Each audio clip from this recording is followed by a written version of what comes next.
Oke, ladies and gentlemen, welcome back to my channel. Selamat datang kembali di channel YouTube saya. Kali ini karena mungkin yang habis lihat video aku yang kemarin yang waktu perjalanan pulang. Nah, ini mungkin aku di sini bakal ngejelasin tentang prosedur dan kayak step-step yang kemarin aku jalanin sejak dari Italia sampai nyampe di Indonesia. Karena dari permintaan dari teman-teman sih, karena ada juga yang nyinyir, maksudnya ada yang orang-orang yang mempertanyain kenapa kok mereka bisa pada pulang gitu, karena di Italia sendiri basically adalah the most banyak orang yang meninggal gitu, meninggal karena corona gini-gini, dan saking banyaknya kasus yang ada di sana sehingga orang mempertanyakan gitu, wah ini kok bisa sih pulang, kok bisa sih sampai Indonesia gini. Dan juga ada juga yang kayak mereka pulang ke sini tuh bawa virus gini. Nah, di sini aku bakal ceritain kalian gimana setiap aku pulang, dan biar kalian tahu aja gitu loh. Maksudnya gimana, kenapa sih kita bisa pulang dan kenapa sih kita harus pulang gitu. Nah, di video kali ini aku bakal cerita dari awal. Maksudnya dari sebelum kita pulang. Jadi karena ini kan kayak repatriation, jadi kayak emang sengaja dari perusahaan kita di kapal aku tuh yang ngulangin semuanya, tapi di tahap by tahap gitu loh, step by step. Jadi misalkan kloter pertama ada 100 orang, kloter kedua 100 orang, dan selanjutnya seperti itu. Jadi emang karena protokol dari Italia yang nggak ngebolehin langsung semuanya pulang dalam satu pesawat, jadi kita dibatasin kayak yang mungkin yang lihat video kemarin ada beberapa, ada mungkin ada 300-an orang, dan itu dibagi ada sekitar 4 sampai 3 kapal kayak Costa Diadema, Costa Velosa, Luminosa, sama Smeralda. Jadi semua kapal ada ini ya, bagiannya masing-masing. Kayak kapal ini 100, kapal ini 50 dibagi. Jadi nggak semuanya langsung bisa pulang. Karena sebelum kita pulang, kita udah rapid test, udah swab test, udah ngecek segala macam, udah karantina more than 2 months. Jadi kita akhirnya bisa pulang setelah pengecekan dan prosedur dan lain-lain. Oke, jadi di hari terakhir kita pulang, itu kita udah pasti bebas dari rapid, bebas dari swab test. Dan yang terakhir, udah ada izin dari pemerintah Italia, karena mereka yang ngebantu hampir seluruhnya, dan juga ada KBRI Roma. Terima kasih buat kedutaan besar Roma yang udah membantu kita buat bisa cepat pulang ke Indonesia, karena basically dari perusahaan aku sendiri juga emang agak susah buat ngulangin, karena harus ada hubungan antara pihak kapal dan juga kedutaan besar yang ada di Roma, Italia.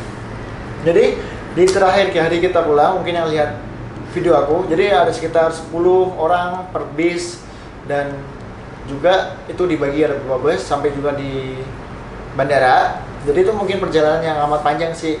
Kita hampir ada sekitar 14 jam di atas pesawat tanpa transit ya, karena emang satu pesawat full itu emang diisi cuma buat kru, nggak ada lain. Jadi emang cuma ada teman aku dan dari kapal-kapal lain, selain itu nggak ada. Dan mereka juga semuanya udah bebas dari COVID.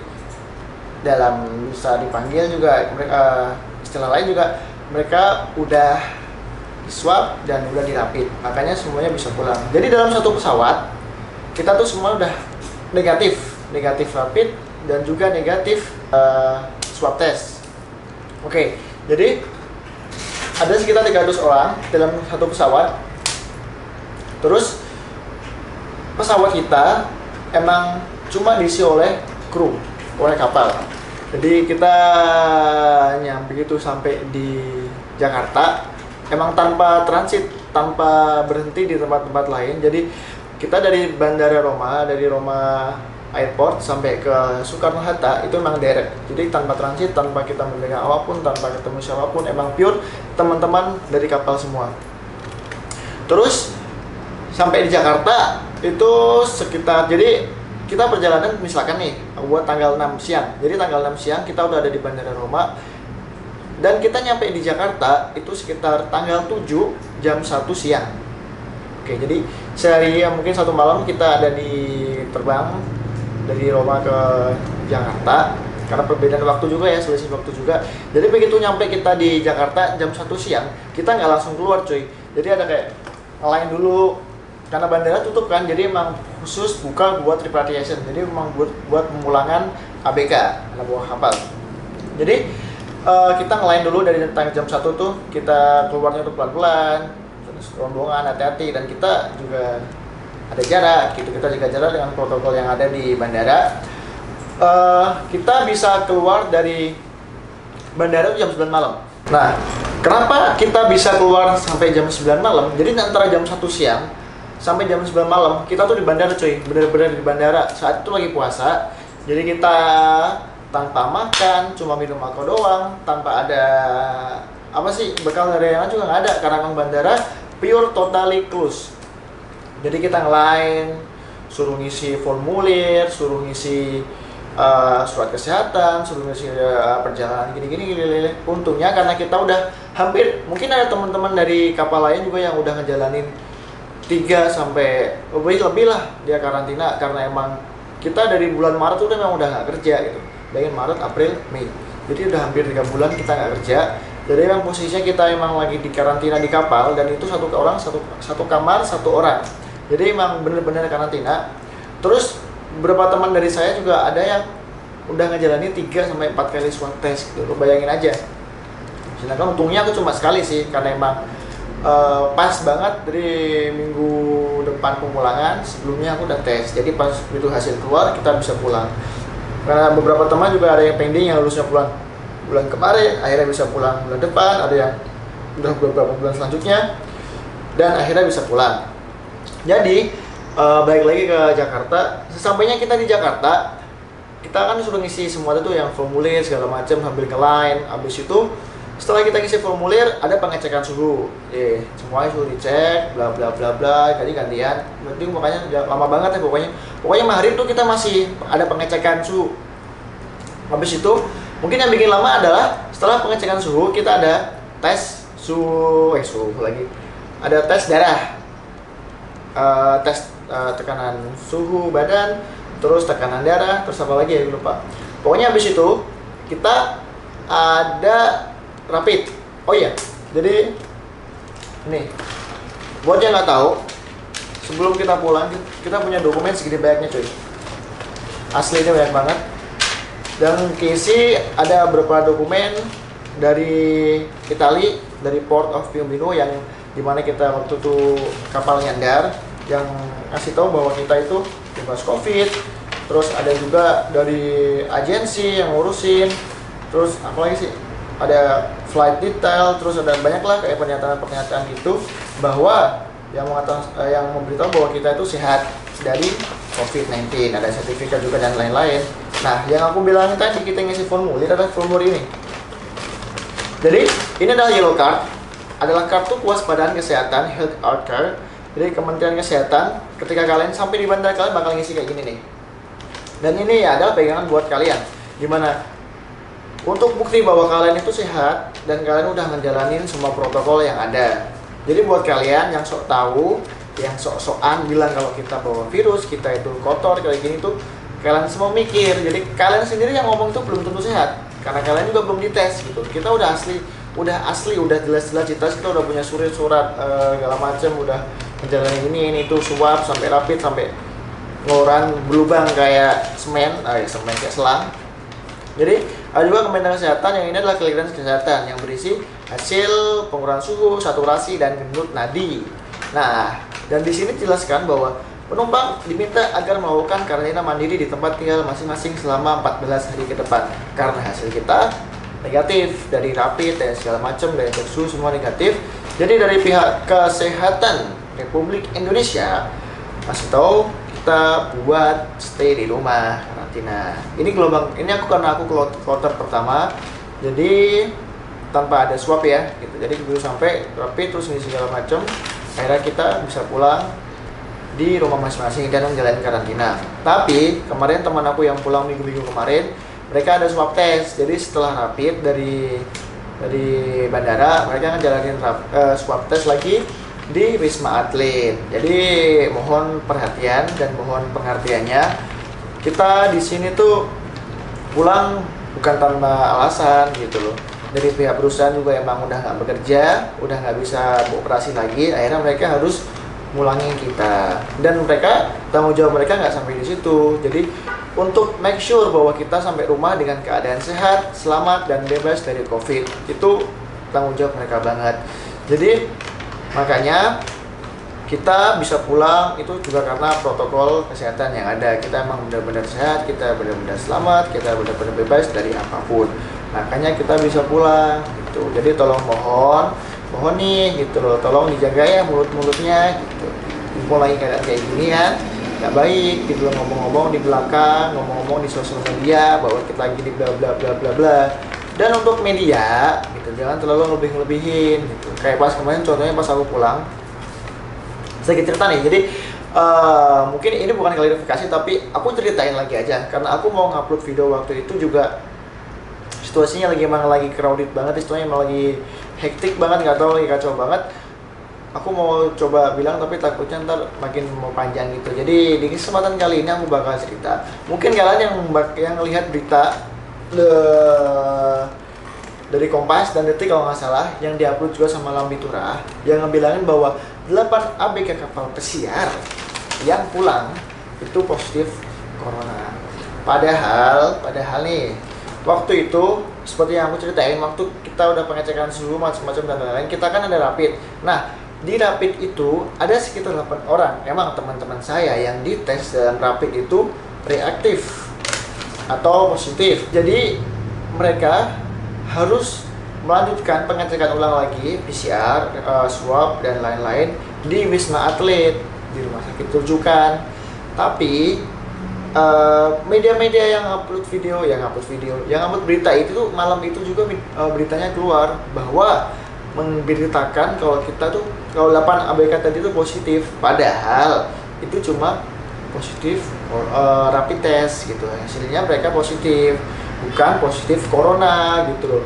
Dan gue yakin gitu loh, kalau mereka tuh juga paham bahwa itu tuh cuma hasil rapid test dan itu bukan sebuah acuan. Tapi kenapa mereka memberitakan bahwa kita semua itu tuh 8 anak tadi itu positif, padahal hasil yang keluar dari Wisma Atlet, hasil yang keluar dari rumah sakit rujukan itu belum keluar gitu loh. Kenapa mereka bisa memberitakan bahwa 8 orang tadi positif? Maaf ya. Gitu. Mau sempat lihat Lambitura terus bilang kalau Detik juga ini ngapain sih gitu, dan akhirnya dari teman-teman yang ada di Wisma Atlet juga udah ngasih tahu ke Letnal siapa yang bagian ngurusin gugus itu, Om Prambam yang kemarin sempat live juga sama Jeri.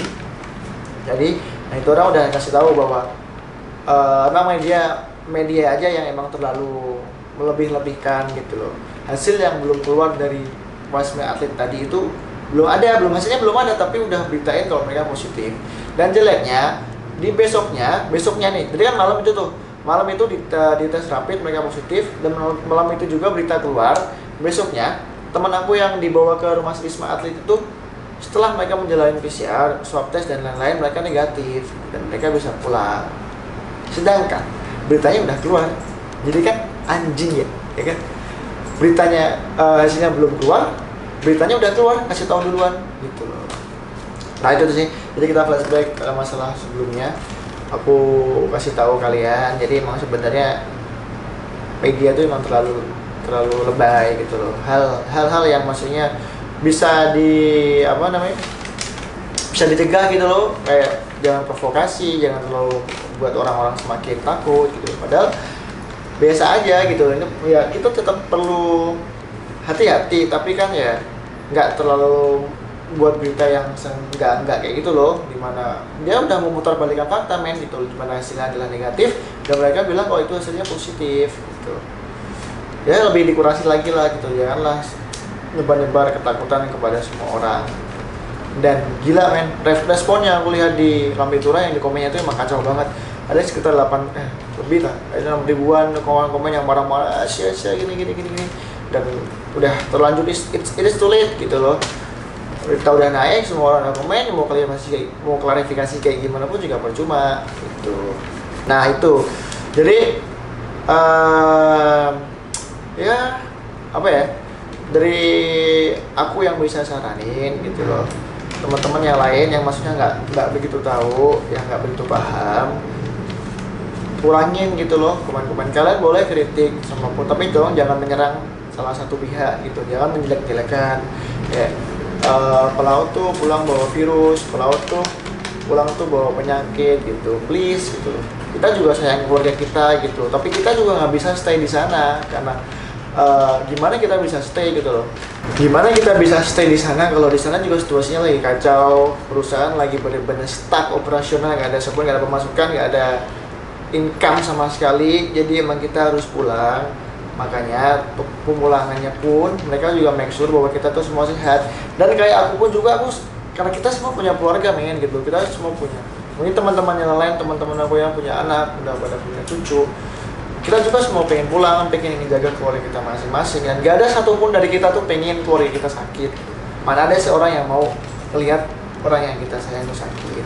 Jadi tolong kurang-kurangin nyinyirnya, kurang-kurangin ngomongnya bahwa kita tuh bla bla bla, BK tuh pelaut tuh gini, kurang-kurangin gitu loh. Justru kita tuh lebih sehat dari kalian gitu.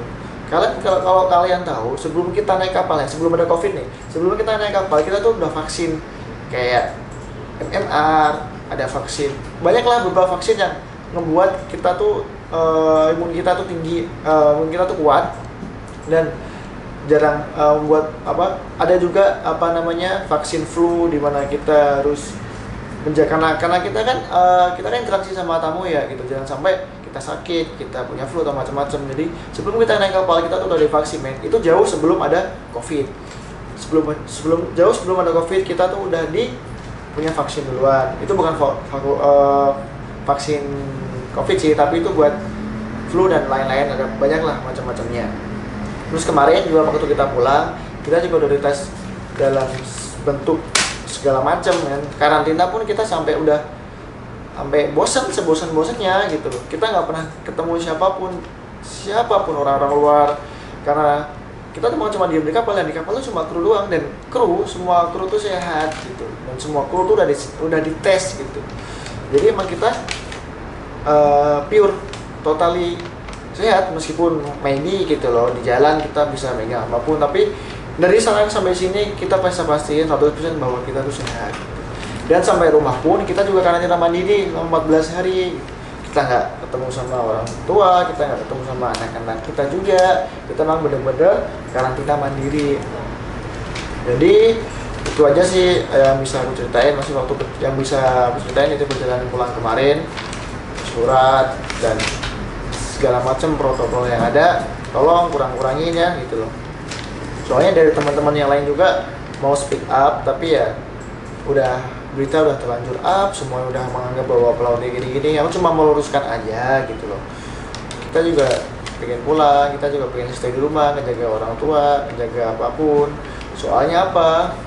Jeleknya sejak ada COVID, kalau kita meninggal, kalaupun kita sakit di sana itu susah banget gitu loh. Ribet banget ngurusinnya. Kemarin sempat ada salah satu teman yang sakit, itu bukan sakit COVID, tapi dia emang punya paru-paru. Dia harus dibawa ke rumah sakit. Sebelumnya, jadi di rumah sakit, buat kalian tahu aja ya, di Itali itu kalau kalian dites dan itu hasilnya positif, tapi kalian nggak punya gejala, kalian nggak bisa langsung ke rumah sakit. Jadi pihak rumah sakit nggak mau terima kalau kalian nggak punya gejala. Kalau kalian nggak punya misalkan flu, batuk, atau penyakit lain, jadi kalau cuma hasil kalian positif, kalian cuma butuh stay di rumah, stay di kamar, menjalani karantina mandiri, rutin minum obat penurun panas dan juga vitamin C. Udah gitu doang. Sama tiap pagi minum teh hangat sama lemon. Udah. Jadi memang bener-bener, aku juga ngobrol sama dokter di Italia juga, mereka bilang memang belum ada obatnya. Satu-satunya hal yang bisa membuat kita sembuh, membuat kita kuat adalah imunitas sendiri. Jadi diri kita sendiri. Bagaimana kita berpikir positif, bagaimana kita bisa berpikir bahwa diri kita tuh sehat dan tanpa ada kepanikan, takut atau apapun. Soalnya kalau pikiran kita udah panik, pikiran kita udah jelek, otomatis suhu badan drop dong gitu loh. Imun kita tetap drop. Jadi usahain jangan terlalu panik, jangan terlalu takut gitu. Banyak minum air putih, vitamin C dan lain-lain. Kalau kalian rasa panas, minum obat penurun panas, habis itu konsumsi vitamin C dan istirahat itu sudah cukup sih. Karena itu juga aku dapat info itu juga dari dokter di Itali.